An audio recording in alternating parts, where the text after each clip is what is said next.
He's angry about mortgages. It's Angry Mortgage. He's swearing. He's cursing loud. He's old. He's opinionated. And he's been doing this so damn long. This program is about mortgages, and this is mortgage advice, but the advice may not apply to your situation. Contact licensed mortgage professionals for specific recommendations before you make decisions about mortgages. You may not agree with Ron, but if you don't, he thinks you're wrong. Oh, and did we say there is a lot of swearing? And as long as the cuts can synchronize in a decent way, then the Canadian dollar does not get destroyed. I'm not saying it's going to be great because we have this hellacious, shitty productivity in Canada. That's hard to get. And we have this terrible GDP.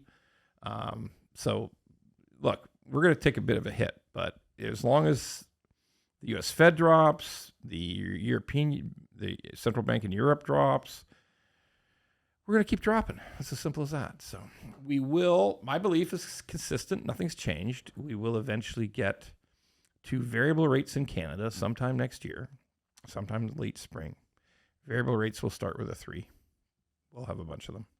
I agree. And I think, you've heard me say this before. I like to say rates need to normalize because I think when we use the word drop, and I talked about this in lunch, is human beings were very short-sighted on our mindset and what we remember. And then you say drop, and then all of a sudden it's like, oh, rates are going to be back to 2%, sub 2. Like, no. Rates are going to normalize. We got to get to a normalized environment. Everything you're saying, I absolutely agree. The issue is, and what most consumers don't understand with this stuff is how delicate of a dance it is to bring the rate down. Yes, inflation is sitting below 2, but they can't sit there and ratchet the rate back down to pre-pandemic interest rates for the overnight rate because there's too many other collateral damage or ramifications that can have to the economy that can change things around and turn around the other way. Yeah. So it's like walking a tightrope. Yep, and also, let's face it, there's a lot of criticism of central banks, even in a worldwide plague. Mm-hmm. There is still criticism of banks going so low for so long. Central banks around the world, like if the interest rates were too low for too long, created all kinds of anomalies that aren't good. So the chances, folks, just as Fran just said, we got to get it out there. If you expect a rate that starts with a 2, you are wrong. You have to readjust your expectations. 100%. There is going to be no rate next year that starts with a 2. Barring any, come on, your favorite line. My favorite line is geopolitical event. So it is barring unbelievable war, disaster, which, by the way, can also aliens coming from space, or from Vancouver. Okay, just one. Anyway, we're not going there. I'm still waiting for. Anyway, so we're not going there. We've all agreed we're not going there. So yes, barring major geopolitical event, we expect this cycle to continue downwards. And as we've said before, and Fran knows this, how many years have you been in this mortgage business, Fran? About 30. 30 years. Fran started when she was 12, part-time. I know. You know what? I saw my, I'll call her my esthetician this week. Okay. And she said that my skin looks like a 30-year-old. I'm like, I know, because I am, but I'm not. I don't see an esthetician. I got a very important milestone happening in January. So. Oh, okay. Well, we won't say anything. Yeah, we won't. It's okay. I'm not bashful, but yes, 30 years. We're going to digress because 30 years, and I'm almost 30 years. I'm 29, going to be 30 in the new year. Of course.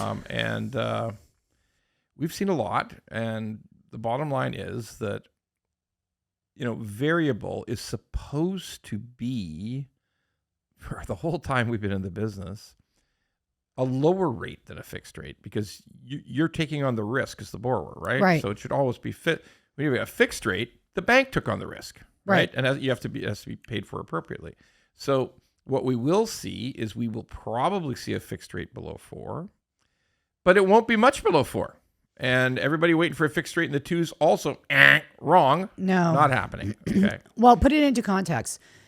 The average 5-year fixed rate pre-pandemic in January was about 3.99. That's right. Correct. Right. So to me, in my mind, it just cracked. Some had cracked 4 Just cracked 4. Just cracked 4. Yeah. So in my mind, that is a normalization of interest rates. 100%. That should be the fair expectation of where rates are going to be trending moving forward, not the expectation that interest rates should be back down to, I would call them emergency level You're correct. type of Yes, interest that's rates. right. So everybody, no, so just finalize on this one, okay?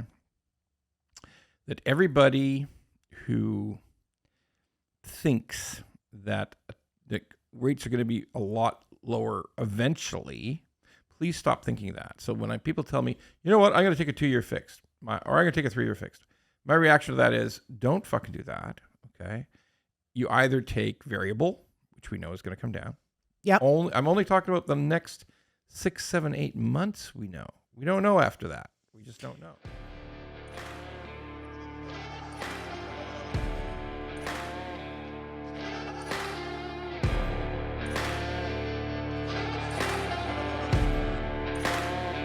If you like the pod, well, don't just sit there. Go to YouTube, Apple, Spotify, and all the other ones and like the pod. And don't forget to subscribe so we can keep being angry at mortgages and swearing about mortgages. Angry Mortgage could use your support.